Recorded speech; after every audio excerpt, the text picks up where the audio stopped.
अस्सलाम वालेकुम, very good morning, welcome to Jago Lahore. जनाब, एक नए दिन और एक नई खूबसूरत सी सुबह के साथ मैं हूँ आपकी होस्ट मुनीबा आसिफ। कैसे हैं आप लोग? ठीक ठाक है। उम्मीद करती हूँ कि आपका जो वीकेंड है वो भी बहुत अच्छा गुजरा होगा। मेरा भी बहुत अच्छा गुजरा था। नज़र न्याज में ही ये वीकेंड कह लें या पिछला हफ्ता हमारा गुजरा, यौम आशूर गुजरा और बहुत सारी इस तरह की चीज़ें और वो पैगामात जो कुर्बानी से रिलेटेड, जो यौम आशूर के ऊपर जो अहले बैत की कुर्बानियाँ थी उसके हवाले से हमने पैगामात जो हमें मिलते हैं दीन इस्लाम की तरफ से या उस ख़ास एक पर्टिकुलर दिन के मुनासबत से उस पर भी हमने रोशनी डालने की कोशिश की है। और आज एक नया दिन है और मंडे भी है।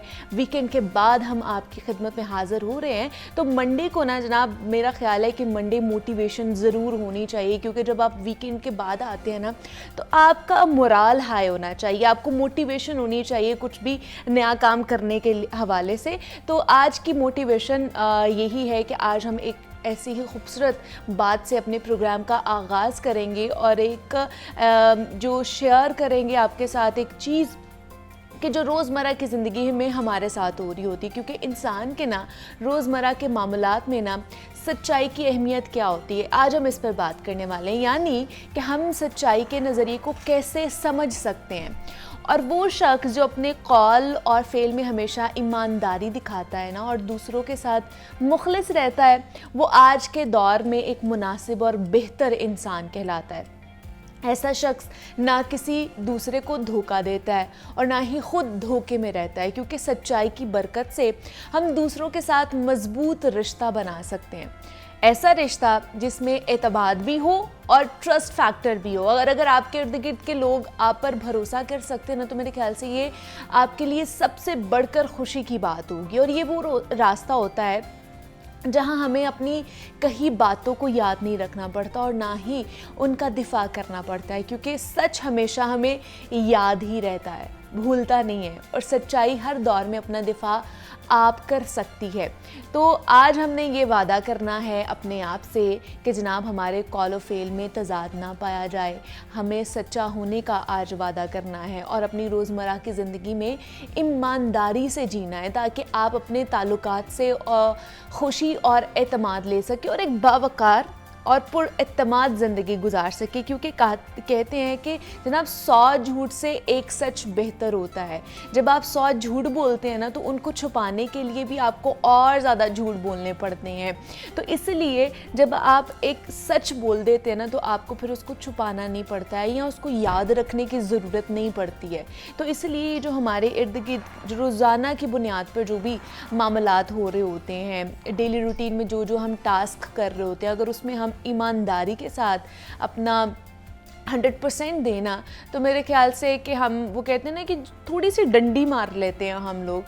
इंसान है और इंसान वैसे भी गलती का पुतला होता है और कहीं ना कहीं छोटी बड़ी गलतियां सरजद हो जाती हैं, लेकिन उन गलतियों के ऊपर डटे रहना, बज़िद रहना और ये सोचना कि शायद हम तो अशरफुल मखलूक़ात हैं तो हमसे तो शायद कोई गलती नहीं होगी, तो ऐसा नहीं होता है। हमसे भी गलतियाँ होती हैं, तो उनको मान लेना, उनको ठीक करने की कोशिश करना, ये सबसे बड़ा और मैं तो कहूँगी कि अफजल अमल होता है कि जनाब अपनी गलती को मान रहे हैं और उसको बेहतर करने की कोशिश कर रहे हैं। और जब आप ये कहते हैं ना कि नहीं, जो हम कर रहे हैं वो बहुत अच्छा कर रहे हैं, बहुत बेहतर है, हमारे अंदर तो गलती की कोई गुंजाइश ही नहीं है, तो फिर वहाँ से आपका डाउनफॉल स्टार्ट होता है। तो इसलिए हमेशा पुरएतमाद रहना चाहिए और जो सीखने के मराहिल हैं और सीखने का जो दरवाज़ा है ना वो हमेशा खुला रखना चाहिए अपनी ज़िंदगी में, कि कोई भी आके आपको ये बता सके कि आप कहाँ गलती कर रहे हैं, आपको एड्रेस कर सके। तो ये चीज़ ना हमें लाजमी अपने डेली रूटीन में भी और अपनी शख्सियत का भी इसको हिस्सा ज़रूर बनाना चाहिए।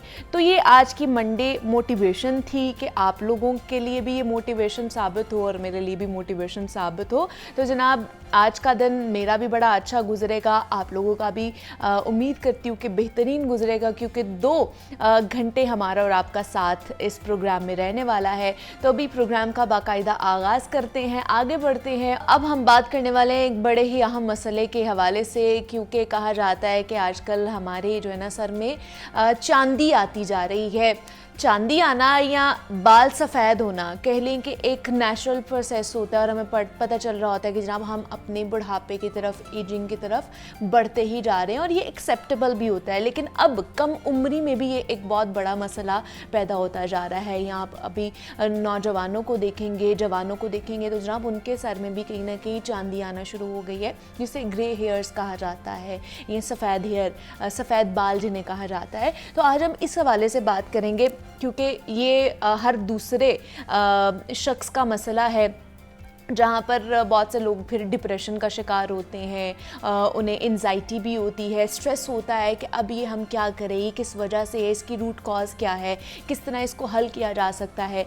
डिफरेंट कॉजेज़ इसकी हो सकती हैं, लेकिन फिर जब हमें पता नहीं चलता तो हम अपने घरेलू जो टोटके हैं ना, हम उनको आजमाना शुरू कर देते हैं। हम लोग डाई लगाना शुरू कर देते हैं, मुख्तलिफ ऐसी चीज़ें, मास्क या फिर कुछ वाइटामिन्स हैं जो हम खाना शुरू कर देते हैं, जो हमें मशवरा देते हैं। तो जनाब बालों के सफ़ेद होने का कहा जाता है कि एक अहम वजह होती है vitamin D, vitamin E, vitamin B6 और विटामिन B12 और बायोटिन की जिस्म और ख़ुराक में अगर कमी वाक़ई हो तो। इसके अलावा कुछ बच्चों में तेज़ धूप और जेनेटिकली भी बाल सफ़ेद होने का जो रुझान है ना, वो बहुत ज़्यादा पाया जाता है। और एक रिसर्च के मुताबिक ये कहा जाता है कि 25 साल से जो कम उम्र के 10% लोग हैं ना, उनमें ज़्यादा बालों के सफ़ेद होने के मसाइल पैदा हो रहे हैं। तो आज हम इस मसले पे बात करेंगे कि जनाब इसकी वजह क्या है, क्या हल है इसका, क्या ट्रीटमेंट्स कराए जा सकते हैं और क्यों होते हैं ये बाल सफ़ेद, ये चांदी इतनी जल्दी क्यों आना शुरू हो चुकी है, इस पर आज हम बात करेंगे। इन स्टूडियोज़ में हमारे साथ प्रोफेसर डॉक्टर अजीम जहांगीर खान मौजूद हैं, जो कि डर्माटोलॉजिस्ट भी हैं एंड कॉस्मेटोलॉजिस्ट सर्जन है। डॉक्टर साहब आपको वेलकम कहती हूँ जागो लाहौर में, कैसे हैं आप? अल्लाह का शुक्र जी। डॉक्टर साहब, चांदी आना, सफ़ेद बाल होना एक बुढ़ापे की भी निशानी होती है जो एक्सेप्टेबल होती है, लेकिन आजकल नौजवानों में ये चीज़ बहुत ज़्यादा आती जा रही है। ग्रे हेयर्स मैंने बहुत से लोगों में देखा है, ख़ास तौर पर ख़वातीन में तो आते ही आते हैं, लेकिन मर्दों में ये बहुत ज़्यादा चीज़ देखी गई, ग्रे हेयर्स होते जा रहे हैं। इसकी क्या वजह है? देखें, पहले तो ये समझें कि जो ग्रेइंग ऑफ द हेयर है, हाँ जी, उसी तरह है जिस तरह आपका रंग चेंज होता है स्किन का, कुछ लोगों का वाइट ज़्यादा होता है, कुछ का ज़्यादा ब्लैक होता है कलर। हाँ जी, इसी तरह हेयर के भी एक मुख्तलिफ कलर हैं, ठीक है। इसीलिए इतनी सारी किस्म की आपके डाइज देखेंगे कि कितने ज़्यादा शेड्स हैं।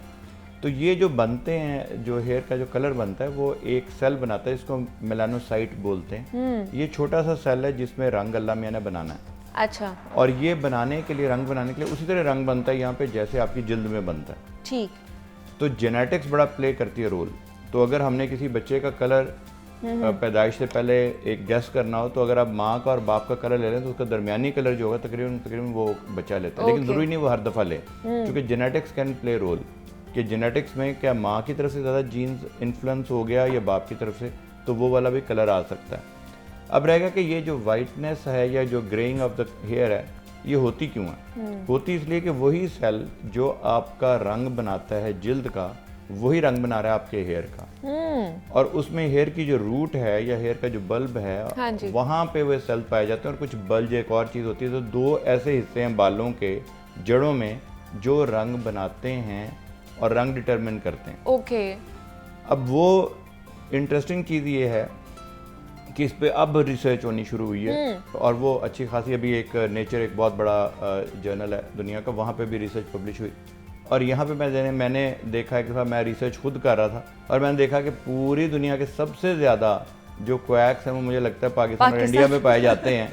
और वो यूट्यूब भरी पड़ी थी। मैंने कहा उन बेचारों को अभी तक पता नहीं चला, जो कोलंबिया यूनिवर्सिटी में और NYU में, न्यूयॉर्क यूनिवर्सिटी में, तो यहाँ पे इनको सब कुछ पता चल गया।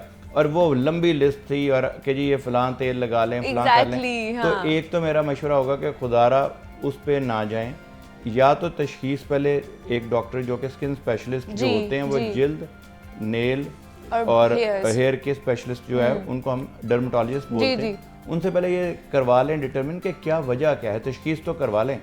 अब वो लोग तशखीस की बजाय डायरेक्ट वो कि जी फ़लाँ तेल इस्तेमाल कर लें, फ़लाँ विटामिन इस्तेमाल कर लें, फ़लाँ आयुर्वेदिक और पता नहीं क्या।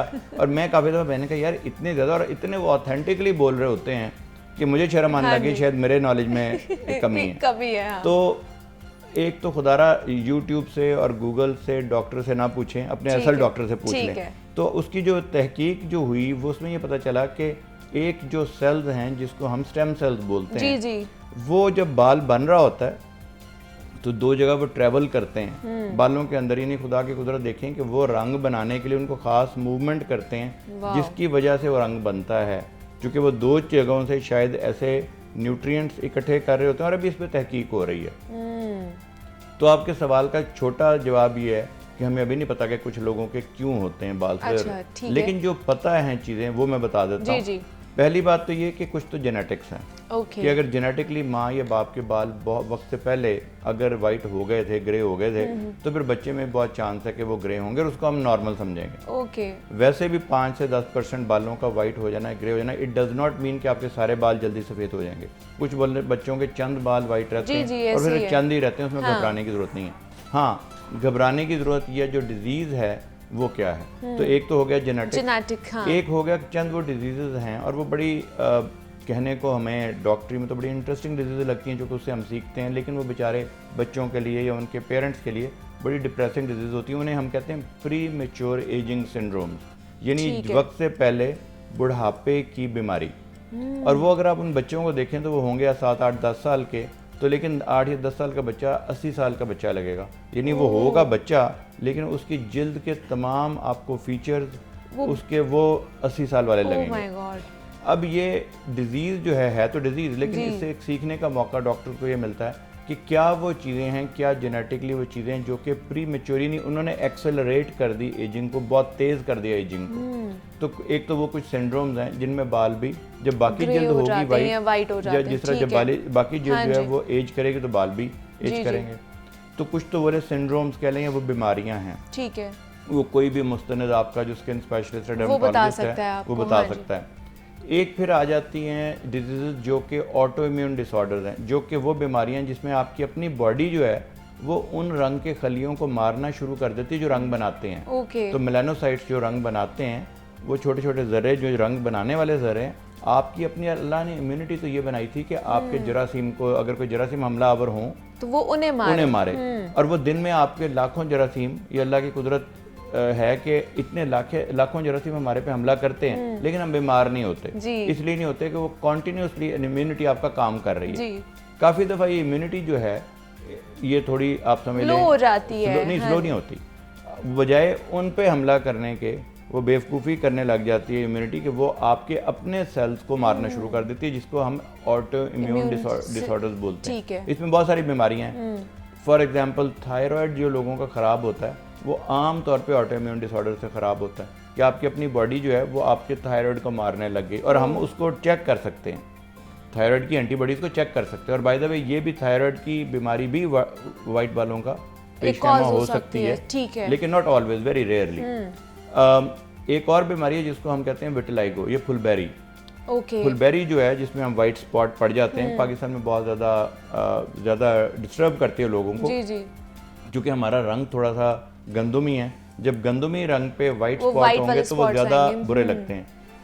वाइट जो ये गोरे जो हैं उन्होंने वहाँ पे रिसर्च करनी इस पे बहुत कम कर दी, क्योंकि वाइट जिल्द पे वाइट निशान नहीं होती ना जी, तो हमारे यहाँ रिसर्च इसकी बहुत कम होती है। वैसे भी हमें रिसर्च के लिए फंड्स दरकार होते हैं जो कि अक्सर गवर्नमेंट्स के पास नहीं होते इस खित्ते में। तो जो बीमारियाँ हमारी हैं अगर वो गोरों को ना हो तो हम शायद उन बीमारियों से मर जाएं। हाँ, exactly। तो वो अगर उनको होती है तो उस पर रिसर्च हो जाती है और हमें पता चल जाता है उनके बारे में, पता चल जाता है। तो लेकिन ये जो रिसर्च के बाद ये भी पता चलता है कि क्या पेश खैमा होती है। तो आपकी अपनी बॉडी चूंकि आपके वो मेलानोसाइट को मार देती है तो वहाँ पे फुलबेरी हो जाती है। फुलबेरी अगर किसी को सर में हो तो वो आम तौर पे डायग्नोज नहीं हो पाती। क्यों नहीं हो पाती? कि बालों के दरमियान अगर बाल ऊपर होते हैं तो जिल्द का पता नहीं चलता कि वहाँ पे जिल्द नीचे वाइट तो नहीं है। उसका पता कैसे चलता है कि वहाँ पे वाइट बाल भी निकलना शुरू हो जाते हैं। क्योंकि वही वाले सेल्स जो कि आपका रंग बना रहे थे वो जिल्द में भी रंग बना रहे थे, जब उनको हिट हुआ आपके तो वाइट पहले जिल्द होनी और वहाँ पे वाइट बाल भी आने शुरू हो गए। तो कोई भी अच्छा जो डॉक्टर है वो देख के, जो स्किन स्पेशलिस्ट हो वो देख के, और कुछ लोगों को इंटरेस्ट होता है। फॉर एग्जांपल जो हमारा इंटरेस्ट है वो फुलबेरी में बहुत ज़्यादा है, ख़ास तौर पे जब मैं पाकिस्तान वापस 15 साल पहले अमेरिका से आया तो यहाँ पे फुलबेरी देख के मुझे काफ़ी ज़्यादा खुद से भी कंसर्न हुआ, क्योंकि वहाँ पे हमारे पास मरीज़ भी कम आते थे। अच्छा। लेकिन अल्हम्दुलिल्लाह उसका फिर फ़ायदा ये हुआ कि हम लोगों ने वो डेवलप कर लिया जो कि दुनिया में बहुत कम मुल्कों में अवेलेबल है। मेलानोसाइट ट्रांसप्लांट एक टेक्निक है कि आप जिल्द को वहाँ से ले लेते हैं, जिल्द के टुकड़े, वो जिल्द के टुकड़े भी नहीं करना चाहिए, जिल्द की जिस तरह आप पोटैटो पील करते हैं, जिस तरह आप आलू का कह सकते हैं एक बहुत ही बारीक लेयर, जब आप बहुत इतनी थिन लेयर की जिस तरह आपने आलू को छीलने के लिए आपने पोटैटो पीलर जिस तरह करते हैं, उसी तरह का इक्विपमेंट होता है जिससे हम बहुत ही बारीक लेयर कहीं से उतार लेते हैं, लेकिन वहाँ पे बहुत ज़्यादा कोई जख्म नहीं होता, और उसमें से वो सेल्स निकाल लेते हैं जो मेलानोसाइट बनाते हैं, जो मेलानोसाइट्स होते हैं, यानी वो सेल जो रंग बनाते हैं, और उनको वहाँ लगा देते हैं जहाँ पे के आपकी फुलबेरी है, जो इफेक्टेड एरिया है, तो फुलबेरी भी ठीक हो जाती है अल्हम्दुलिल्लाह। ये उस वक्त लेकिन किया जाता है जबकि दवाइयाँ काम ना करें। इसी तरह एक और बीमारी है, तो एक तो हो गया फुलबेरी भी अगर सर की हो तो वो भी देखी जा सकती है। काफ़ी दफ़ा सर की चूँकि बाकी जिल्द भी बहुत ज़्यादा काली नहीं होती, यानी आपकी अपनी जिल्द, आपने देखा होगा जो लोग कभी अपने सर को मंडवा लेते हैं, कोई अपना शेव हेड करवा लेते हैं, तो उनकी सर की जिल्द जो है वो बाकी चेहरे की जिल्द से थोड़ी सी वाइट होती है। हाँ, वो इसलिए कि वहाँ पे धूप नहीं पड़ती, तो धूप से भी, अल्ट्रावायलेट लाइट से भी आपके जो बाल हैं वो वाइट हो जाते हैं।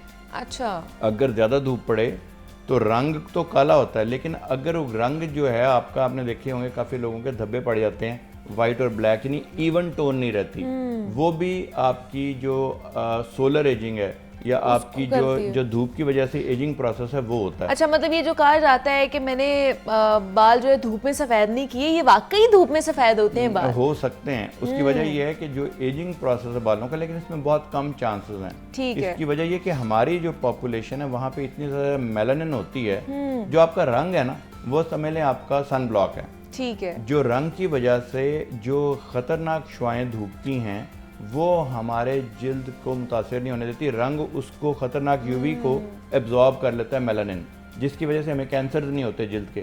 जी। पाकिस्तान में, इंडिया में जो हमारे इटालियन लोग हैं, मैक्सिकन हैं, जिनका हमारे से मिलता जुलता रंग है, उनमें स्किन के कैंसर की शरह बहुत कम है अल्हम्दुलिल्लाह, क्योंकि हमारा रंग जो, तो रंग से जिससे हम अक्सर तंग होते हैं, हम सिर्फ गोरा करना, वो एक प्रोटेक्टिव लेयर भी है। इसीलिए जहाँ विटिलाइगो लोगों को हो या जहाँ पे रंग ना हो, वहाँ पे फौरी तौर पे हम कहते हैं उस पर सन ब्लॉक लगाएं, चूँकि जिल्द जल सकती है, वहाँ पे सन बर्न हो सकता है।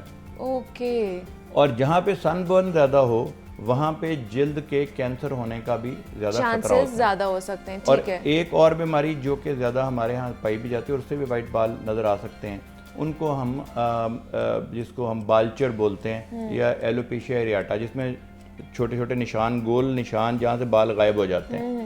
इसमें भी इंटरेस्टिंग ये होता है कि पहले आपकी अपनी इम्यूनिटी आपके कलर को अटैक करती है, और एक थ्योरी ये भी है कि शायद वो कलर का जो रंग बनाने वाला सेल जब अटैक होता है तो वो भी मरता है, उसके सराउंडिंग जो बाल है वो भी मर जाता है, जिसकी वजह से बाल उगना बंद हो जाता है। अब जब रंग जब वो वापस बाल उगते हैं तो वो वाइट बाल हो सकते हैं। तो ये तो मोटी ये डिफरेंट जो है कॉजेज हो सकती हैं कि आपके वाइट बाल क्यों हो रहे हैं। अच्छा, कोई मखसूस कोई एज भी हो सकती है कि जिसमें बाल आपके वाइट होना शुरू हो जाते हैं? मतलब बहुत से लोग हैं जो 30s अबव होते हैं, उनके वाइट बाल आना शुरू हो जाते हैं, बियर्ड में भी या बालों में भी। जी, 30s जो है ना, हाँ, 30-35 साल की उम्र के बाद बालों का वाइट होना जो है वो हम इस वक्त तो नॉर्मल समझते हैं। ठीक है, क्योंकि हमारा एजिंग प्रोसेस जो है वो स्टार्ट हो जाता है। हाँ जी, स्टार्ट हो जाता है। Okay. Interestingly ageing process start बचपन से हो जाता है, लेकिन हम उसको एजिंग इसलिए नहीं कहते कि जवानी तक हम उसको कहते हैं जवान हो रहे हैं। सही। अगर ज़्यादा बाल सफ़ेद होने लग गए हैं तो फिर जाहिर है कि फिर हमें देखना पड़ेगा कि अंडरलाइन कोई कॉज तो नहीं है, कोई विटामिन की, जिस तरह आपने बताया कि कोई डेफिशिएंसी तो नहीं है। आमतौर पे विटामिन की डेफिशिएंसी ऐसे बालों को बहुत ज़्यादा डिस्टर्ब नहीं करती, बालों की ग्रोथ को रोक सकती है, लेकिन बालों का वाइट होना विटामिन डेफिशिएंसी से रिलेटिवली बहुत कम है। बायोटिन का कहा जाता है कि बालों के लिए खाए जाएं या हेयर वाइटनिंग के लिए खाया जाए, तो वाकई ऐसा है या नहीं? ये कुछ तो इसमें हकीकत है और कुछ हाइप है। बहुत ज़्यादा हाइप क्रिएट हो गया कि जी आप बहुत ज़्यादा वाइटामिन खाएंगे तो पता नहीं। अल्हम्दुलिल्लाह हमारी जो रूटीन की खुराक है, जो कि हम अब वो भी नहीं खाते, यानी आप देखें कि लोग, उसमें मैं भी शायद शामिल हूँ, कि हम उतने शौक से फल और उतने शौक से सब्जियां नहीं खाते क्योंकि हमने पर्टिकुलर फूड खाते हैं। अगर आप देखें तो रंगदार जो विटामिन हैं, यानी जो रंगदार आपके अल्लाह मियां ने बनाई हैं चीज़ें, जितना ज़्यादा उसमें कलरफुल चीज़ें आप खाएंगे, यानी आपने सब्जियां खाई और उसमें कलर है, अगर गाजरों में ऑरेंज कलर है, उसमें वो वाले विटामिन है जिसको हम माइक्रो न्यूट्रिएंट्स बोलते हैं, वो आपके पूरे हो सकते हैं। और फॉर्चुनेटली जब हम समझते हैं कि हमारे जो सोशियो इकोनॉमिक जिनका लेस स्टेटस है, जिनको अल्लाह ने ज़्यादा पैसे नहीं दिए और वो शायद अच्छा नहीं खा रहे, एक्चुअली वो मुमकिन है आपसे ज़्यादा हेल्दी खा रहे हों, क्योंकि वो उस वैरायटी में और सब्जियों में वो उनको माइक्रोन्यूट्रिएंट्स मिल जाते हैं। तो इसलिए हर चीज़ खानी चाहिए। अच्छा, जो लोग ये डाइज यूज़ करते हैं, क्या उसकी वजह से भी ग्रे हेयर ज़्यादा हो सकते हैं? देखें, डाइट जो है वो डिपेंड करता है, डाइट नहीं डाई कलर यूज करते हैं। अच्छा, जो डाई यूज करते हैं, मैंने कहा डाइट भी लोग समझते हैं उससे भी हो सकता है, डाई भी। जो डाई है वो आम तौर पे बड़ी सेफ ऑप्शन है, as long as it's made by a reasonably good company, और उसमें कोई ऐसा हार्श सब्सटेंस ना हो जिसको अमोनिया बोलते हैं हम। तो अगर अमोनिया फ्री कर लें तो ज़्यादा बेहतर, लेकिन अमोनिया वाली भी एक्चुअली हर डाई में अमोनिया जरूर होता है, अमोनिया फ्री में भी अमोनिया होता है लेकिन कम होता है। लेकिन मतलब वो आपको सेफ हैंडली आप उसको यूज़ कर सकते हैं, लेकिन ज़्यादा आप लोगों को वो यूज़ नहीं करना चाहिए। प्रोफेसर डॉक्टर अजीम जहांगीर खान साहब हमारे साथ मौजूद है। सर, बहुत शुक्रिया आपके वक्त का कि आप यहाँ पर आए, और वाइट बालों के हवाले से हम बात कर रहे थे कि क्या वजह हो सकती है इसकी और किस तरह इसको हल किया जा सकता है। यहाँ पर एक छोटी सी ब्रेक लेते हैं, मिलते हैं इस ब्रेक के बाद।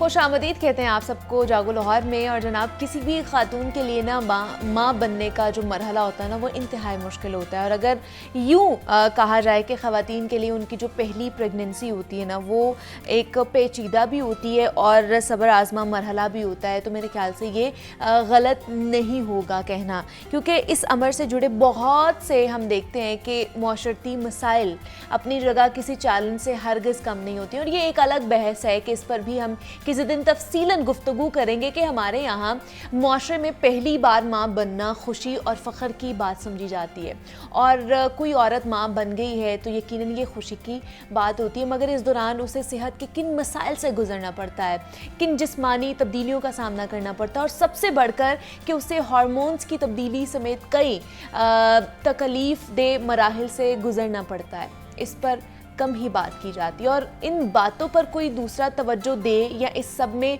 औरत क्या ख्याल रखे, ऐसा कम ही होता है। और आज हम इस पर बात करेंगे कि पहली प्रेगनेंसी के दौरान ख़वातीन की सेहत से जुड़े मामलात क्या हो सकते हैं, मसाइल क्या हो सकते हैं, सबसे बढ़कर कि इन पेचीदगियों से किस तरह बचना है हमने। और इन तमाम मराहिल पर हम अपने मेहमान से भी गुफ्तगू करेंगे, ख़ासतौर पर वर्किंग वुमेन और ऐसी बहुत सी ख़वातीन जो घरों में मुख्तलिफ काम सर अंजाम दे रही होती हैं। इनमें से बहुत सी ऐसी भी हैं जो पहली बार प्रेगनेंसी के मरहले से गुजर रही हैं और साथ ही साथ अपने रोज़मर्रा के जो मामलात हैं वो भी देख रही होती हैं, और वो अपनी और अपने बच्चे की सेहत का ख्याल कैसे रखें ये आज जानेंगे, क्योंकि बहुत सी ख़वातीन हर महीने डॉक्टर का विजिट नहीं कर सकती हैं।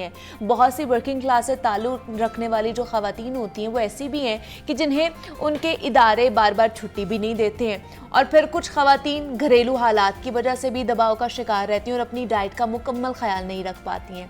तो इन सब के लिए हम आज इस सेगमेंट में खसूसी गुफ्तगू करने जा रहे हैं। तो ना सिर्फ वो ख़वातीन आज ये प्रोग्राम देखें, बल्कि उनके साथ साथ जो जुड़े बाकी रिश्ते हैं ना, जिनमें सास आ जाती हैं, नंद आ जाती हैं, वो तो सुने ही सुने आज हमारी गुफ्तगू, लेकिन उसके साथ साथ अगर उनके शौहर भी आज का ये शो ज़रूर सुने, ताकि उन्हें पता चले कि जनाब उन्होंने अपनी जो वाइफ है उसका ख्याल किस तरह रखना है, उसकी डाइट का ख्याल किस तरह रखना है, क्योंकि बाकी रिश्ते तो बाद में आते हैं। सबसे पहले आपका जो रिश्ता है ना, वो आपका शौहर का रिश्ता होता है, जिसने आपका ख्याल रखना होता है इस तमाम तर पीरियड में। तो हम इस पर बात करेंगे। इससे पहले भी हमने इस टॉपिक पर बात की थी डॉक्टर साहिबा से ही कि जनाब जब प्रेगनेंसी या हमल ठहरता है तो उसमें किस तरह की प्रिकॉशनरी मेजर्स लेनी चाहिए, और फर्स्ट ट्राइमेस्टर में किस तरह का ख्याल रखना चाहिए। और आज हम बात करेंगे कि जनाब 3 महीने पूरे हो जाते हैं तो उसके बाद किस तरह हमें ख्याल रखना है, डाइट किस तरह की लेनी है, कौन कौन से प्रिकॉशनरी मेजर्स लेने हैं। प्रोफेसर डॉक्टर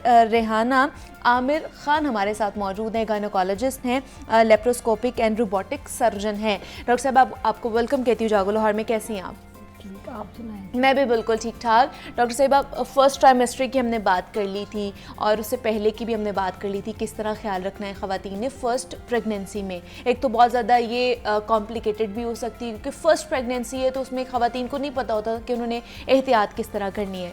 3 महीने बाद, क्योंकि फर्स्ट ट्राइमेस्टर बहुत ही इंपॉर्टेंट होता है, क्रिटिकल भी हो सकता है, तो उसके बाद उनके लिए कितना प्रॉब्लमेटिक भी हो सकता है और किस तरह की एहतियात करनी चाहिए उन्हें? प्रेगनेंसी को आमतौर पे हम 3 सेगमेंट्स में डिवाइड कर देते हैं, फर्स्ट 3 मंथ, सेकंड 3 मंथ और थर्ड लास्ट 3 मंथ। ठीक है, इम्पॉर्टेंट सारा ही टाइम है प्रेगनेंसी का, उसमें ये नहीं कि फर्स्ट 3 मंथ तो बहरहाल इस पॉइंट ऑफ व्यू से इम्पॉर्टेंट होता है कि बच्चे की टोटल फॉर्मेशन हो रही है। लास्ट टाइम जैसे आपने उस पर बात की जो लेकिन अगर हम किसी भी तीनों में से किसी में भी प्रॉब्लम अराइज होगा तो बच्चे के लिए ख़तरनाक है। आमतौर पे बच्चे की मैच्योरिटी को लेबल किया जाता है 28 वीक्स के बाद। पाकिस्तान में कोई भी बच्चा जब तक कि वो 34 वीक्स तक नहीं पहुंच जाता उसका नर्सरी में भी सर्वाइवल डिफिकल्ट है। आम प्रेगनेंसी को 40 वीक्स कहा जाता है, जिसे आमतौर पे 9 मंथ कंसीडर किया जाता है। तो प्रेगनेंसी को कम से कम 37 वीक्स पे ज़रूर जाना चाहिए। अब ये बहुत ही इम्पोर्टेंट बात है कि प्रेगनेंसी को आमतौर पे ये कंसीडर किया जाता है कि सदियों से बच्चे पैदा हो रहे हैं, सदियों से दुनिया में आ रहे हैं, हमारी दादी नानी सब ने ये काम किया, ये कोई अनयूजुअल काम नहीं है।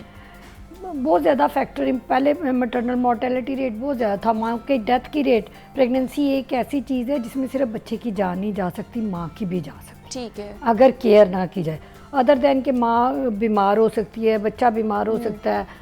जो केयर की जाती है वो एक्चुअली मदर की केयर का मतलब है, जो पब्लिक मैसेज ये है कि मदर की केयर का मतलब है बेबी की केयर। अगर आप माँ की केयर नहीं कर रहे घर में तो आप एक हेल्दी बच्चा नहीं मत करें, बिल्कुल मत एक्सपेक्ट करें। अगर माँ का कोई चेकअप नहीं है, प्रेगनेंसी में बेशुमार ऐसी प्रॉब्लम्स होती हैं जो इनिशियली होती ही नहीं। लाइक हो सकता है एक पेशेंट को कभी भी शुगर या ब्लड प्रेशर का मसला ना हुआ पूरी लाइफ में, लेकिन जब वो प्रेग्नेंट हो उसके बाद उसका बीपी इस कदर ब्लड प्रेशर इंक्रीज कर जाता है मरीजों को कि उनको फिट्स भी पड़ना शुरू हो जाते हैं बीपी से। और चूँकि प्रेगनेंसी में आमतौर पर ये कंसीडर किया जाता है कि जी ये तो एक नॉर्मल सी बात है, अगर कंसीव कर लिया हुआ तो कोई बात नहीं, 9 मंथ ऐसे चलेगा। बीपी हाई भी रहता है, बीपी लो भी रहता है। बेशुमार मरीज ऐसे रिसीव होते हैं कि जब उनका बीपी अनकंट्रोल्ड होता है इमरजेंसी। अच्छा, मैंने ये बड़ा सुना है कि जब आप प्रेगनेंसी के दौरान बीपी का जिसको मसला नहीं भी है ना उसको भी निकल आता है, उसका हाई रहना शुरू हो जाता है। Gestational hypertension and gestational diabetes. Okay, sugar इस हद तक प्रेगनेंसी में हो सकती है कि आप इंसुलिन पे जा सकते हो, और उसके बाद जो ही मतलब उससे पहले आपको नहीं है वो चीज, बिल्कुल नहीं है, बिल्कुल। और जो ही बच्चा पैदा होगा वो शुगर ठीक हो जाएगी, आपको इवन टैबलेट की जरूरत भी नहीं पड़ेगी। और ब्लड प्रेशर भी ऐसे ही शूट अप करता है कि उससे आपको लाइक ब्रेन हैमरेज, सारा कुछ, एडिमा, फिट्स पड़ सकते हैं। इस वजह से प्रेगनेंसी की केयर का मतलब ये है कि इसके दौरान अगर कोई भी प्रॉब्लम अराइज होती है तो टाइमली पिक एंड ट्रीट हो। तो ये इसकी कोई कॉज है पीछे या प्रेगनेंसी प्रेगनेंसी के एक्चुअली जैसे आपने इनिशियली कहा कि प्रेगनेंसी में हार्मोनल चेंजेस हैं, ये तो सबको पता है कि प्रेगनेंसी में हार्मोनल चेंजेस हैं। वो हार्मोन स्टिमुलेट करते हैं फीमेल में। कुछ फीमेल्स ऐसी हैं कि जिनकी सेंसिटिविटी उन हार्मोन्स के लिए बहुत ज़्यादा है, उनकी ब्लड वेसल्स का रिस्पॉन्स, उनके मेटाबॉलिज्म का रिस्पॉन्स इस किस्म का होता है कि उनका ब्लड प्रेशर और शुगर अनकंट्रोल्ड हो जाता है। और जब शुगर और ब्लड प्रेशर अनकंट्रोल्ड होते हैं ये मदर तक प्रॉब्लम नहीं रहेगी कि माँ को ये बच्चे को ट्रांसफर होगी।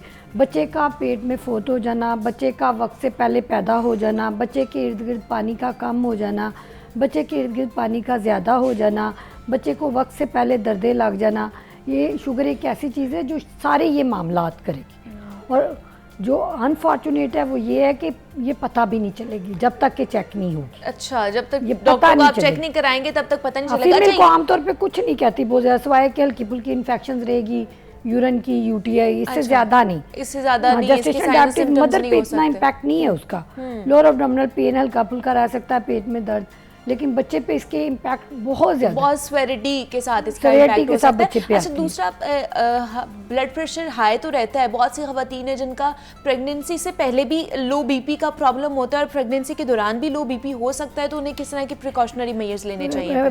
प्रेगनेंसी में बीपी लो भी हो सकता है, हाई भी। आमतौर पर लो बीपी को मेडिकल ग्राउंड्स पे उस तरह कंसिडर नहीं किया जाता। लो बीपी अगर तो कार्डियक डिजीज है उससे रिलेटेड है तो डेफिनेटली प्रॉब्लम, ठीक है। अगर तो हार्ट प्रॉब्लम नहीं है और बीपी लो रहता है, इसका सिर्फ 100% रिलेशन आपके इंटेक से है। ओके, क्या आपका इंटेक कम, लाइक जो जैसे आप कह रहे थे कि वर्किंग वीमेंस हैं, वो सुबह गई 8 AM, फिर उन्होंने 2 बजे खाना खाया आके, फिर रात 8 बजे खाया, तो ये 3 टाइम्स द मील जो कॉन्सेप्ट है ना वो प्रेग्नेंट औरतों के लिए नहीं कि 3 दफ़ा खाना। लेकिन यहाँ पे हमारा कॉन्सेप्ट ये भी है फिर डॉक्टर साहिबा के जो प्रेग्नेंट खाना खातन है पका उनको 2 अफराद का खाना पड़ता है, मतलब उन्हें कहा जाता है कि अब तुम एक नहीं हो तुम 2 हो तो तुम्हें 2 लोगों का खाना है। तो ये जो ज्यादा भी खाते हैं एक्चुअली ये नहीं है कि आपने 3 टाइम्स खाया और आपने 2 अफराद का खाया, वो प्रेगनेंसी के लिए ठीक नहीं है। अच्छा। और फीमेल के लिए खुद ठीक नहीं है। वो वजन जो है ना वो ज्यादा होना शुरू हो जाता है। वजन के अलावा पेशेंट जब लंबा गैप लेगी लाइक 6 आवर्स का 8 आवर्स का, उसका हेडेक ही ठीक नहीं होना, उसका सर दर्दी वीकनेस ही नहीं, लो मूड में रहेगी, बीपी लो रहेगा।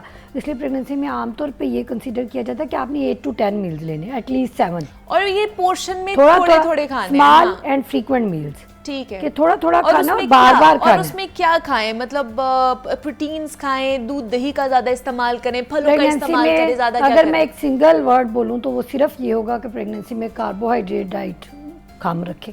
जैसे राइस कम लें, ना लें, शुगर तो बिल्कुल ना लें। ठीक है। प्रोटीन डाइट लें, fruits and vegetable, natural diet पे रहे, फास्ट फूड, जंक फूड, बाहर का खाना, फ्रूट्स को भी फ्रूट की फॉर्म में खाएं, मिल्कशेक एंड जूसेस ना लें, फ्रूट्स खाएं। क्योंकि जब आप मिल्कशेक जूसेस लेते हैं उनकी कैलोरीज इतनी ज़्यादा होती है कि वो एकदम पिकअप पे जाते हैं और उसके बाद दोबारा से एकदम लो एनर्जी लेवल पे चले जाते हैं। जब आप फाइब्रस डाइट लोगे, लाइक आपने फल खाया है, आपने एप्पल खाए हैं, आपने आड़ू खाए हैं, जब आप खाओगे तो वो स्टे करेंगे आपके इंटेस्टाइन में, आपको एक सोर्स ऑफ एनर्जी लगातार मिलेगा। इसलिए बेस्ट है कि आमतौर पे हम जब बहुत ही केयर करते हैं, हम कहते हैं नहीं मैं जूसेस पीऊंगी या मैं मिल्क शेक पीऊंगी प्रेगनेंसी में, उसका वो बेनिफिट नहीं है। इसलिए ज़रूरी है कि आप फाइबर डाइट लें, अपना इंटेक वैसे बेहतर रखें, थोड़ी थोड़ी अपने लिए कोई मीट रखें, लाइक स्टीम करके मटन बीफ लें। चिकन का वो बेनिफिट नहीं है जो वाइट मीट का और रेड मीट का। इसलिए मटन और बीफ ले, वो आप अगर वैसे नहीं खा सकते, आपको लगता है मेरे लिए डिफ़िकल्ट है, आप कबाब ले लें, आप स्टीम कर लें उसको, आप सूप की फॉर्म में ले लें। हाँ, उसकी चेंज कर दें तरीका, फॉर्म चेंज कर दें। अच्छा, दूध का बड़ा कहा जाता है कि प्रेगनेंसी के दौरान दूध पिलाएं। आमतौर पे हम कहते हैं जो फैट स्किम्ड होना चाहिए मिल्क, फैट भी उस तरह रिकमेंडेड नहीं है प्रेगनेंसी में। ख़ास तौर पे जब आपको जेस्टेशनल डायबिटीज़ है या आप अदरवाइज शुगर के मरीज़ हो और आपने कंसीव किया हुआ है, फिर फैट फ्री मिल्क ज़रूरी है, स्किम्ड। ठीक है, वो आपको रिकमेंड किया जाता है। आपने दूसरा फैट फ्री जो फ्रूट्स वेजिटेबल सबसे ज़्यादा आप उसको प्रायोरिटी पे रखें। प्रोटीन का जैसे घरों में 3 टाइम खाना पकता है, बहुत ज़्यादा ऑयली या बहुत ज़्यादा जैसे वीट ले लेते हैं गंदम की 2-3 रोटियाँ, वो नहीं करना। चपाती आप छोटी लें एक, और साथ स्टीम्ड मीट ज़्यादा लें, वेजीज लें।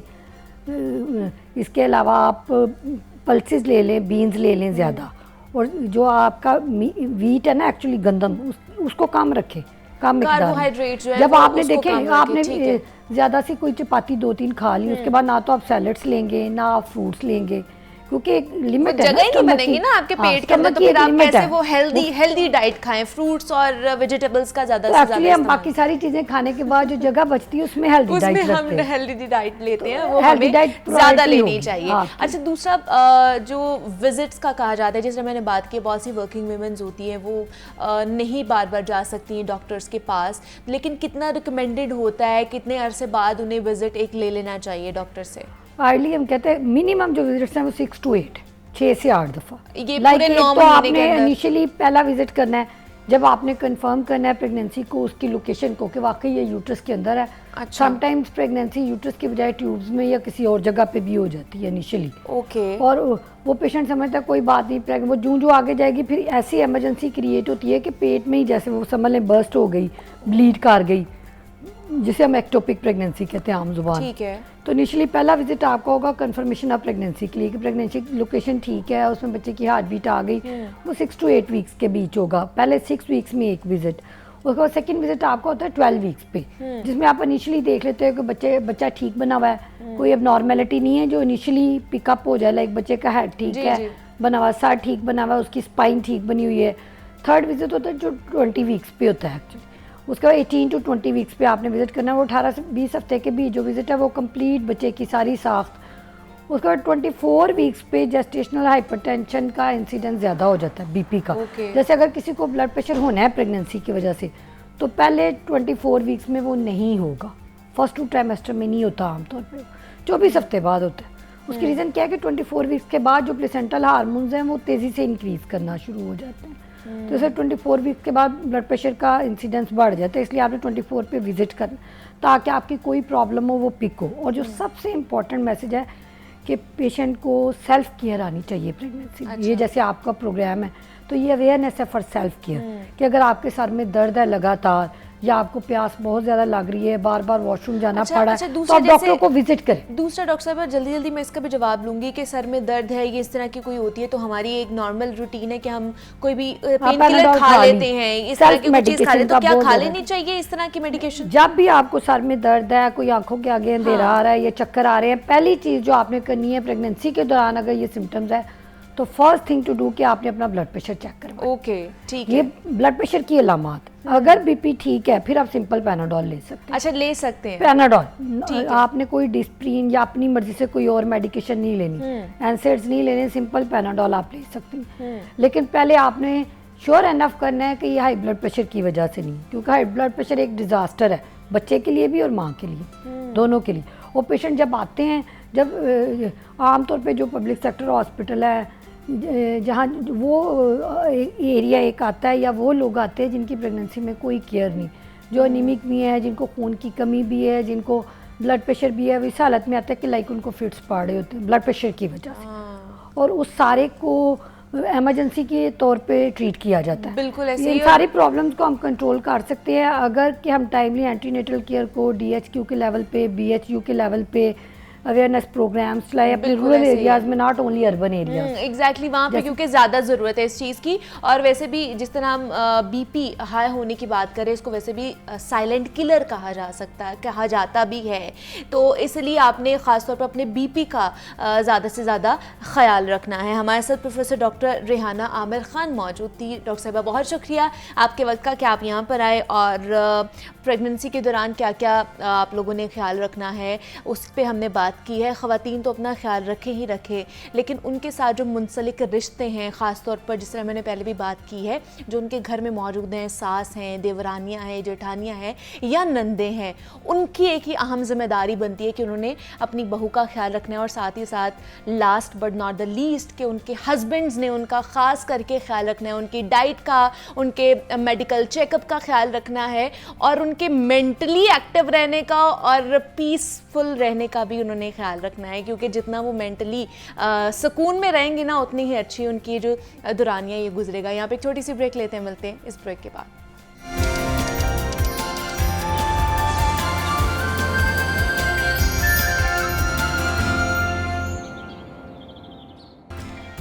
Welcome back to Jago Lahore. जनाब, आप कुछ बात कर लेते हैं जदीद टेक्नोलॉजी के हवाले से। और जदीद टेक्नोलॉजी में जनाब ये जो हमारा मोबाइल फ़ोन है ना, ये सबसे पहले आता है। और ये जो मोबाइल डिवाइसेस है ना, इनसे दूर रहना हमारा ना बड़ा मुश्किल होता जा रहा है। बेशक ये हमारे बड़े कारआमद हैं और बहुत सी हमारी चीज़ों में हेल्पफुल भी साबित होते हैं, लेकिन जहाँ पर बहुत सी चीज़ों के पॉजिटिव इफ़ेक्ट्स होते हैं, इम्पैक्ट होता है, वहाँ पर नेगेटिव इम्पैक्ट भी होता है, बहुत से नुकसानात भी होते हैं। आजकल हमारा इन कांटेक्ट रहना इन मोबाइल फ़ोन्स, इन स्मार्ट डिवाइसेस के थ्रू ही मुमकिन हो पाता है। और साथ ही साथ अगर स्टूडेंट्स के हवाले से बात कर ली जाए, तालीमी सरगर्मियों के हवाले से बात कर ली जाए, तो उनके लिए भी ये लाजिम मलजूम एक कह लें कि एक चीज़ है कि अगर ये नहीं होगी तो शायद उनकी कारकर्दगी थोड़ी सी जो है ना वो ख़राब हो सकती है। ख़राब किस तरह हो सकती है कि जनाब उनके जो तालीम है वो पीछे रह सकती है। बहुत सी ऐसी चीज़ें होती हैं जो हमें इन मोबाइल फ़ोन के थ्रू पता चलती हैं, बहुत सी ऐसी रिसर्चेस हमने करनी होती है अपने लैपटॉप्स पर, अपने मोबाइल फ़ोन्स पर, अपने गैजेट्स के ऊपर। लेकिन जहाँ पर इसका फ़ायदा है वहाँ पे कहीं नुकसान भी होता है कि बेजा इसका इस्तेमाल करना, ज़्यादा इस्तेमाल करना और सिर्फ टिकटॉक और बाकी सोशल मीडिया एक्टिविटीज़ में ही मुलव्वस रहना, उसकी वजह से डिप्रेशन, एंजाइटी बढ़ती जा रही है, दबाव बढ़ता जा रहा है स्टूडेंट्स के ऊपर, जिसकी वजह से उनकी जो परफॉर्मेंस है स्कूल्स में, कॉलेजेस में, यूनिवर्सिटी में, वो मुतासर हो रही है। इस पर भी आज हम बात करेंगे कि मोबाइल फ़ोन का इस्तेमाल किस तरह हमारी जो नई नस्ल है उसको तबाह कर रहा है। साथ ही साथ आज लाहौर बोर्ड का जो सालान जो रिज़ल्ट है वो भी अनाउंस कर दिया गया है, जिसमें लड़कियां जनाब बाजी ले चुकी हैं। लड़कियां हर मैदान में आगे रहती हैं और 74% जो है ना वो रेशो आई है जिसमें जो बच्चे हैं वो पास हुए हैं और 57,000 बच्चे फ़ेल हो चुके हैं। तो आज हम इस पर भी बात करेंगे कि रूट कॉज क्या हो सकती है। इस दफ़ा तो तो बेहतर हमारी जो परसेंटेज है ना वो निकली है। तो इस यूनेस्को की रिपोर्ट के हवाले से बात करेंगे, जो मोबाइल्स की वजह से, उसका बेजा इस्तेमाल की वजह से बहुत ज़्यादा जो बीमारियां हैं स्टूडेंट्स में ख़ासतौर पर वो बढ़ती जा रही हैं, और ये जो नताइज हमारे सामने आए हैं उस पर बात करेंगे। इन स्टूडियोज़ में रज़ा रहमान साहब माहिर तालीम हमारे साथ इस वक्त इन स्टूडियोज़ में मौजूद हैं। रज़ा साहब कैसे हैं आप, ठीक है? जी मैं बिल्कुल ठीक हूँ, थैंक यू वेरी मच। जागो लाहौर, बहुत शुक्रिया, आप हमेशा अहम टॉपिक के ऊपर बातचीत करते हैं। बिल्कुल ऐसे ही आप आज आए हैं तो लाहौर बोर्ड ने आज नताइज का ऐलान भी कर दिया है कि हम इसके ऊपर भी डिस्कस कर सकें। हमने पहले एक ही टॉपिक रखा हुआ था, एक तो मोबाइल फ़ोन का। यूनेस्को की जो रिपोर्ट आई है इसमें कह लें कि बहुत ही हमारे लिए डिप्रेसिंग है कि स्टूडेंट्स का बेजा इस्तेमाल और बहुत ज़्यादा इंसानों से ज़्यादा मोबाइल फ़ोन्स का जो तादाद है वो बढ़ती जा रही है। तो क्या कहेंगे कि हमारे स्टूडेंट्स की परफॉर्मेंस के ऊपर ये मोबाइल फ़ोन्स का कितना असर है?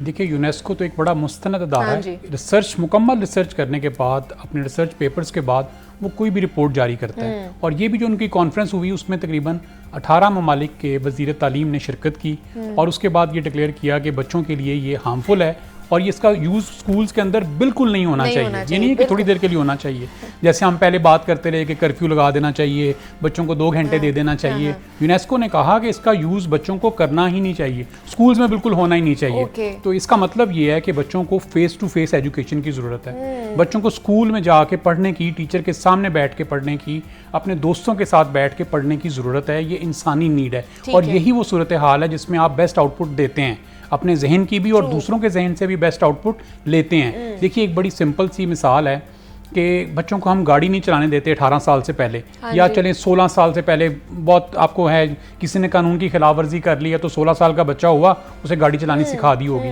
लेकिन उससे पहले हम बच्चों को गाड़ी नहीं चलाने देते, लेकिन मोबाइल चलाने देते हैं। जबकि गाड़ी भी हार्मफुल हो सकती है। गाड़ी से आपका बच्चा किसी का जाके नुकसान भी कर सकता है, अपना भी नुकसान कर सकता है, किसी की जान भी ले सकती है और अपनी जान भी जा सकती है। लेकिन हम अपने बच्चों को गाड़ी चलाना नहीं अलाउ करते, क्योंकि हमें ये अंदाज़ा है कि उससे कोई नुकसान हो सकता है, चोट लग सकती है, फाइनेंशियल लॉस हो सकता है, जानी या माली नुकसान हो सकता है। लेकिन जब ये हम मोबाइल की बात आती है, जो कि बच्चे का अंदरूनी नुकसान है, उसके ब्रेन डैमेज हो रहा है, उसकी कॉग्निटिव डेवलपमेंट डैमेज हो रही है, वो नजर नहीं आ रहा, तो वो हम अलाउ कर देते हैं कि आप ये खेलते रहें, आप मोबाइल का इस्तेमाल करते रहें। लेकिन हमारे पेरेंट्स को जहाँ पर इसका इस्तेमाल अच्छा है वहाँ पे बुरा भी है। मतलब जहाँ पे हम लोग इसका नेगेटिव इस्तेमाल करते हैं, फ़ायदा भी तो ले सकते हैं ना हम इन मोबाइल फ़ोन से या जितने भी हमारे स्मार्ट डिवाइसेस हैं, क्योंकि ये अब वक्त की ज़रूरत बन चुके हैं।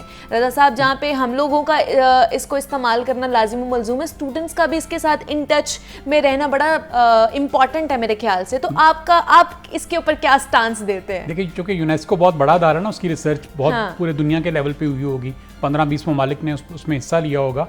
तो अगर उनकी रिपोर्ट देखी जाए तो वो कहते हैं बच्चों को यूज़ ही नहीं करना चाहिए, बिल्कुल ही नहीं यूज़ करना, वो तो बिल्कुल ही यूज़ नहीं करने देना चाहिए। वो तो ये कहते हैं। हम अपने मामला देखें तो हम बच्चों को चलें हम लिमिटाइज कर दें कि आपने इतनी देर के लिए यूज़ करना है, चाहे आपने उसके अंदर अपना कोई एकेडमिकल काम करना है, चाहे आपने उसके अंदर कोई अपना सोशल रिलेशन डेवलप करने हैं। बहुत सारी चीज़ें हैं जिसमें हमें ज़रूरत है उसकी, इसको डिनाई नहीं किया जा सकता, लेकिन एक सर्टन एज होनी चाहिए जिसके बाद बच्चों को मोबाइल दिया जाना चाहिए। उससे पहले बच्चों को वो एटलीस्ट मोबाइल तो नहीं दिया जाना चाहिए, क्योंकि मोबाइल में बच्चों की एक्सेस बहुत सारी एक्टिविटीज़ के ऊपर, बहुत सारी एप्लीकेशन के ऊपर बहुत ईजी है। जबकि अगर आप लैपटॉप दे दें या आप उनको आईपैड दे दें तो उसमें फिर भी एक्सेस डिफिकल्ट है। कि आप अगर छोटे बच्चे को आपने आईपैड दिया हुआ है तो वो उसमें आपके पेरेंट के पूरे डाटा मांगता है। अगर आपने किसी चीज़ को यूट्यूब को एक्सेस करना है, दूसरी चीज़ों को एक्सेस करना है, तो वो पेरेंट की कॉन्सेंट्रेशन या पार्टिसिपेशन बीच में इन्वॉल्व होगा तो बच्चा वहाँ तक एक्सेस कर सकेगा, और वो भी लिमिटेड है, वो भी लिमिटेड है। तो अगर हम बच्चों को ये स्कूल लाइफ में मोबाइल ना दें, हमारे बच्चों के पास मोबाइल ना हो, तो मेरा ख्याल है कि हमारे बच्चे ज़्यादा बेहतर सीखेंगे। और फेस टू फेस लर्निंग और टीचर के साथ इंटरेक्शन, बच्चों के साथ इंटरेक्शन, ये हमारी डेवलपमेंट में, ख़ास करके कॉग्निटिव डेवलपमेंट में बहुत अहम रोल प्ले करेगा। क्लासरूम्स में आता है ये इम्पैक्ट आता है जो बच्चे ज़्यादा फ़ोन यूज़ कर रहे होते हैं? देखिए, बहुत ज़्यादा इम्पैक्ट आता है। आजकल तो बच्चों का ये सूरत हाल है कि बच्चे तो क्लास में आप कह लीजिए फोमो का शिकार होते हैं। उनको तो ये फेयर होता है कि पता नहीं कितने मेरी पोस्ट पे लाइक्स आए हैं, कितने लोगों ने शेयर किया है, हर वक्त माइंड में ये बात चल रही होती है। उनको ये तो पता ही नहीं है कि जो मैं ये साइंस का टॉपिक पढ़ रहा हूँ, इसके अंदर, इस टॉपिक के अंदर जो फर्दर स्टेप्स हैं वो मैंने कैसे लेने हैं। बजाय टॉपिक पे तवज्जो होने के उसका अपने मोबाइल फ़ोन के ऊपर जो सोशल नेटवर्किंग है उसके ऊपर तवज्जो है।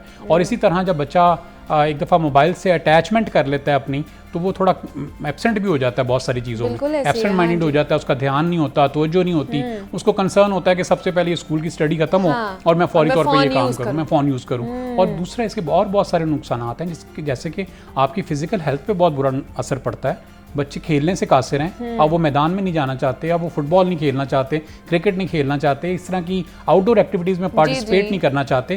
पहले दोस्तियां थी, वो मोहल्ले में दोस्तियां होती थी, कज़न्स में दोस्तियां होती थी, वो अगर आप हर फैमिली खुद देख लें कि थोड़ी थोड़ी कम हो गई हैं, काफ़ी कम हो गई हैं बाज़ जगह पे। और हम सिर्फ मोबाइल की हद तक या व्हाट्सएप की हद तक या अपनी पोस्ट की हद तक एक दूसरे को लाइक, सब्सक्राइब या आप कह लीजिए अप्रिशिएट कर रहे हैं, इससे ज़्यादा नहीं हम कोशिश करते पार्टिसिपेशन लेकिन करते। साहब हम ये देखते हैं ना, वो साल का 1.5 साल का बच्चा होता है तो उसको आईपैड दे दिया जाता है राइम्स के लिए, पोइम्स के लिए, कि चलो बच्चा जो है ना वो ध्यान लगा रहे और माँ बाप जो अपना काम कर लें।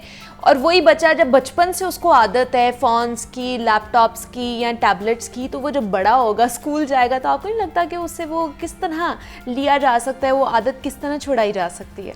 ये बड़ा ही इंपॉर्टेंट क्वेश्चन है और इसलिए भी इम्पॉर्टेंट है कि वालिदैन ख़ास करके बच्चों की माएँ जो है ना, अपनी जो एक रिस्पॉन्सिबिलिटी है उससे साइडलाइन होने के लिए बच्चों को ये एक्टिविटी दे देती हैं और ये चाहती हैं कि बच्चा इस ध्यान पे लग जाए और मुझे डिस्टर्ब ना करे, मैं घर के चाहे बाकी काम कर लूँ चाहे अपनी दूसरी एक्टिविटीज़ कर लूँ। और जब वो ये काम बच्चों के हवाले कर देती हैं तो फिर बच्चा चूँकि इतनी अंडरस्टैंडिंग तो नहीं रखता कि कौन सी चीज़ मेरे लिए बेहतर है और कितनी बेहतर नहीं है, तो वो उसका बेजा इस्तेमाल करता है और वो चाहे उसकी हेल्थ पे असर करें, चाहे उसके जहन पे असर करें, बच्चे को ये इसके आउटकम का अंदाज़ा बिल्कुल नहीं होता।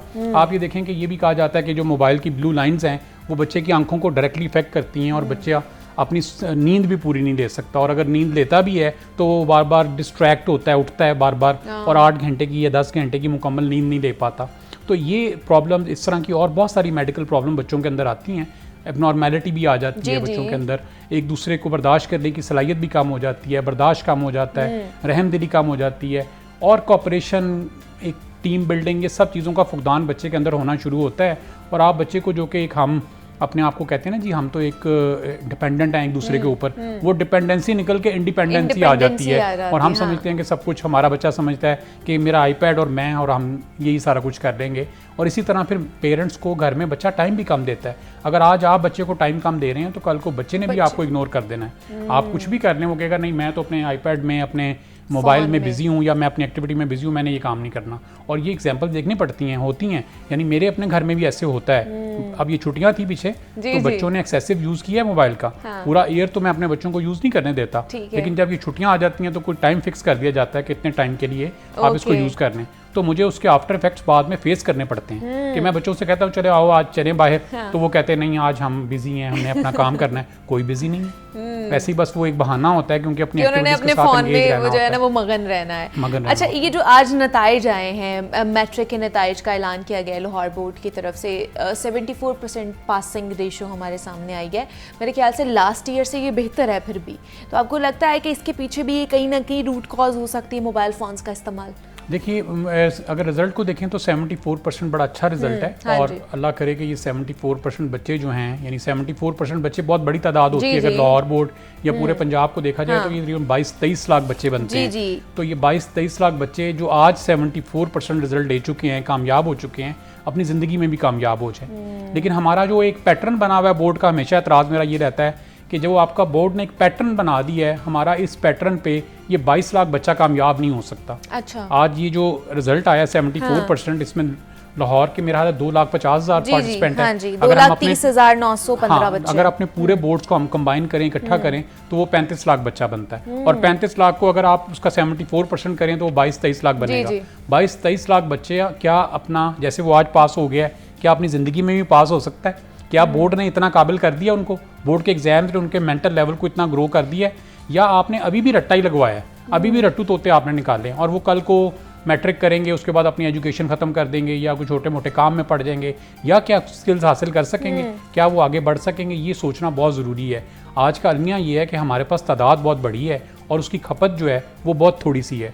यानी ये जो 22 लाख बच्चा पास हुआ है, मेरा ख्याल है उसमें से नहीं, ये टोटल रेशो है रज़ा साहब, इसमें जो पास हुआ है ना वो 1.5 लाख से ज्यादा बच्चे हैं जो सिर्फ पास हुए हैं। नहीं, वो तो 2,40,000 लाहौर बोर्ड के बच्चे हैं ना, मैं तो आपको पूरे बोर्ड्स के बता रहा हूँ, पूरे बोर्ड के इतने बच्चे होंगे। अगर पूरे बोर्ड्स के इतने बच्चे होते हैं, 22 लाख बच्चे हैं जो पास हो गए हैं, तो उसमें से अगर 50,000 बच्चा ही खपत जो हो जाए ना उसकी सही जगह पे, या वो अपनी ज़िंदगी में कामयाब हो जाए आने वाले 4 साल में, 5 साल में, तो ये बहुत बड़ी बात होगी। क्योंकि अभी तक तो जो बोर्ड्स के पैटर्न हैं, जो एजुकेशन हमारा लेवल है, वो मैं समझता हूँ दुनिया से तो बिल्कुल ऑब्सोलीट है। अभी भी रिवायती ही है, वो रट्टा सिस्टम है, आपने याद करना है, आपको नंबर मिल जाने हैं, आपका कोई प्रोजेक्ट बेस्ड लर्निंग नहीं है, आपकी कोई क्रिएटिविटी नहीं है, कोई रिसर्च नहीं है। क्यों हम यही देखते हैं कि यहाँ पे फेडरल बोर्ड भी है और यहाँ पे ये पंजाब बोर्ड यहाँ ने कहा जाता है, तो क्यों फेडरल बोर्ड में आप देखें बिल्कुल ही अलग कॉन्सेप्ट क्लियर होते हैं उन बच्चों के, और उनको बड़ी चीज़ें नॉलेज होती है। और जहाँ पे अगर लाहौर बोर्ड आ जाए, पंजाब बोर्ड की बात कर ली जाए, वहाँ पर रट्टा सिस्टम होता है। तो आपको नहीं लगता कि ये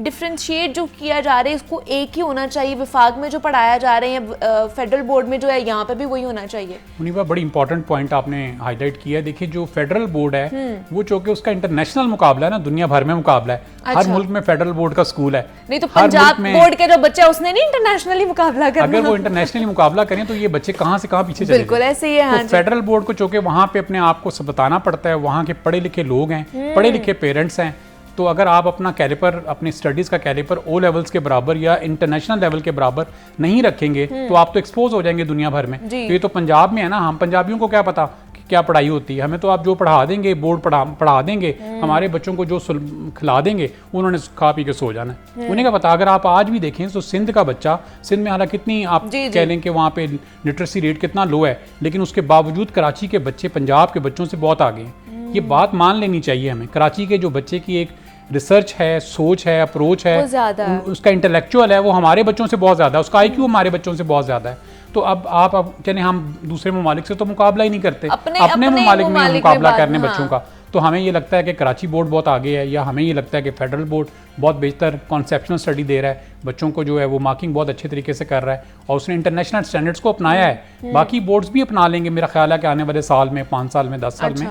लेकिन मेरा ख्याल है कि बहुत लेट हो गए ना आपने एक काम जो बहुत पहले करना था, आज से 15 साल पहले करना था, वो आप आज भी नहीं कर पा रहे, और अभी भी उम्मीद है कि अगले 5 साल में हम करेंगे। तो इससे तो आपका तो बोर्ड का तो कोई नुकसान नहीं, बोर्ड तो अरबों रुपए फीस ले लेता है, नुकसान तो हमारे बच्चों का है, नुकसान तो इन वालिदैन का है जिन्होंने अपनी सारी इन्वेस्टमेंट अपने बच्चों के एजुकेशन पे की है। उनकी सबसे बड़ी जो इन्वेस्टमेंट है वो उनके बच्चे हैं, वालिदैन के। वालिदैन ने अपने बच्चों के ऊपर सारा पैसा, सारी मेहनत, सारी जॉब के जो आते हैं वो लगा दिए। अब वालिदैन आखिर में या 50 साल की उम्र के बाद उम्मीद करेंगे कि ये बच्चे हमारे लिए आसानी पैदा करें, हमें ग्रोथ दें, ये खुद अपना स्टैंड कर जाएं। तो बोर्ड ने जिस पैटर्न पे हमारे बच्चों को चलाया है वो उन बच्चों के लिए बहुत मुमकिन नहीं है कि वो इसको मैनेज कर सकें, और बड़ी हद है वो एक एवरेज जॉब्स पे चले जाएंगे, एवरेज बिजनेस पे चले जाएंगे, यही पॉसिबिलिटी होगी। और इसका मेरा ख्याल है कि सेरा बहुत बड़ा जो सेरा है वो हमारे बोर्ड्स पे है, हमारे स्कूल्स पे है, हमारे टीचर्स पे है। हम जितनी टीचर कम्युनिटी है वो रिस्पॉन्सिबल है, क्योंकि टीचर इसके खिलाफ बात ही नहीं करता।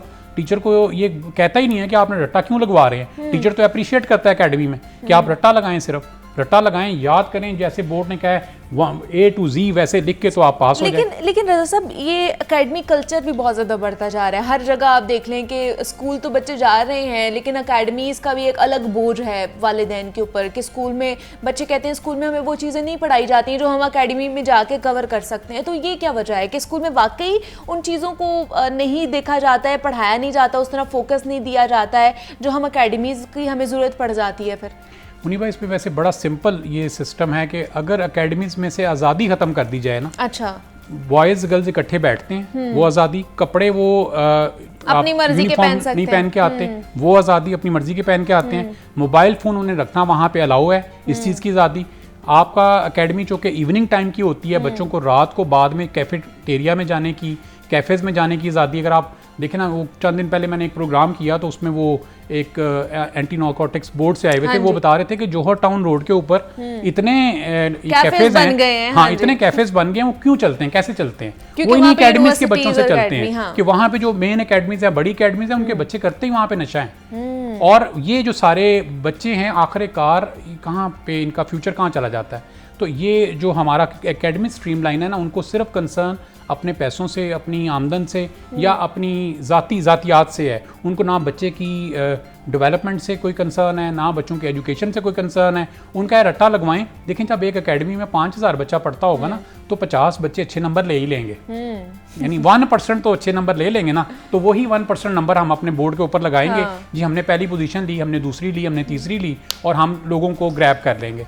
तो हम अकेडमीज़ में बाकी क्या दे रहे हैं? क्या हम तरबियत दे रहे हैं? क्या हम वहाँ पे डिसिप्लिन दे रहे हैं? क्या वहाँ पे हम बच्चों को एक दूसरे के साथ बिल्कुल मिलाप करने का, बिल्कुल साथ बैठने का कॉन्सेप्ट समझा रहे हैं और समझा रहे हैं कि ये तो एक नॉर्मल बात है। और इन्हीं चीज़ों से हमारे बहुत सारे मसाइल बाद में फिर यूनिवर्सिटीज़ लेवल पे, कॉलेजेस लेवल में निकलते हैं, वो सामने आते हैं। ये जो आज इस्लामिया यूनिवर्सिटी भावलपुर वाला वाक़या हुआ है, तो अगर आप इसमें देखें तो बहुत सारी चीज़ें ऐसी हैं जो आपस में इंटरलिंक्ड हैं। एकेडमी से कॉलेज और कॉलेज से यूनिवर्सिटी, तो उसकी जो बेस है वो एकेडमी है। एकेडमी के ऊपर रूल्स रेगुलेशन डेवलप करना बहुत ज़रूरी है। और कितनी खुशी की बात है कि हमारे पूरे सिस्टम के अंदर एकेडमीज़ के लिए कोई रूल्स और रेगुलेशन नहीं। बिल्कुल ऐसे ही है जनाब, हमें कहीं नज़र नहीं आता कि इनके लिए कोई रूल्स एंड रेगुलेशंस रखे जाएं, टाइमिंग्स के हवाले से, बच्चों के हवाले से, किस तरह अंदर की इंतज़ामिया होनी चाहिए, उस हवाले से हमें कहीं पर भी ये चीज़ नज़र नहीं आती है।